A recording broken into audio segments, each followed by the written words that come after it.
ಅಸ್ಮಿತೆ foundation ಸಂಸ್ಥೆಯು Indian cancer society Bengaluru ಇವರ ಸಹಯೋಗದೊಂದಿಗೆ ಕಳೆದ 1 ವರ್ಷದಿಂದ ಜಿಲ್ಲೆಯಲ್ಲಿ ನಗರ ಮತ್ತು ಗ್ರಾಮೀಣ ಪ್ರದೇಶಗಳಲ್ಲಿ ಕ್ಯಾನ್ಸರ್ ಕುರಿತು ಜಾಗೃತಿ ಮತ್ತು ಉಚಿತ ಆರೋಗ್ಯ ಶಿಬಿರಗಳನ್ನು ಆಯೋಜಿಸಿ ಶೀಘ್ರ ರೋಗ ಲಕ್ಷಣಗಳನ್ನು ಪತ್ತೆ ಹಚ್ಚಿ ಬೇಗ ಗುಣಮುಖರಾಗಲು ಸಾಧ್ಯ ಎಂಬ ಧ್ಯೇಯದೊಂದಿಗೆ ಕೆಲಸ ಮಾಡುತ್ತಿದೆ.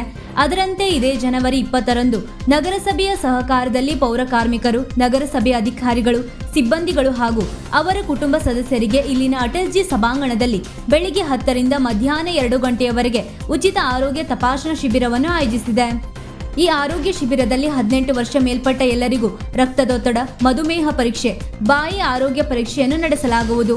25 ವರ್ಷ ಮೇಲ್ಪಟ್ಟ ಮಹಿಳೆಯರಿಗೆ ಮಹಿಳಾ ವೈದ್ಯರು ಸ್ತನ ಆರೋಗ್ಯ ತಪಾಸಣೆ, ಗರ್ಭಕಂಠ ಆರೋಗ್ಯ ತಪಾಸಣೆಯನ್ನು ನಡೆಸಲಿದ್ದು, ಎಲ್ಲಾ ಪೌರ ಕಾರ್ಮಿಕರು, ಅವರ ಕುಟುಂಬದ ಸದಸ್ಯರು ಹಾಗೂ ನಗರಸಭೆಯ ಎಲ್ಲ ಅಧಿಕಾರಿಗಳು, ಸಿಬ್ಬಂದಿಗಳು ಇದರ ಸದುಪಯೋಗ ಪಡೆದುಕೊಳ್ಳುವಂತೆ ಅಸ್ಮಿತೆ ಫೌಂಡೇಶನ್ನ ಡಾಕ್ಟರ್ ರಿಯಾಜ್ ಸಾಗರ್ ಮಾಧ್ಯಮ ಪ್ರಕಟಣೆಯಲ್ಲಿ ತಿಳಿಸಿದ್ದಾರೆ.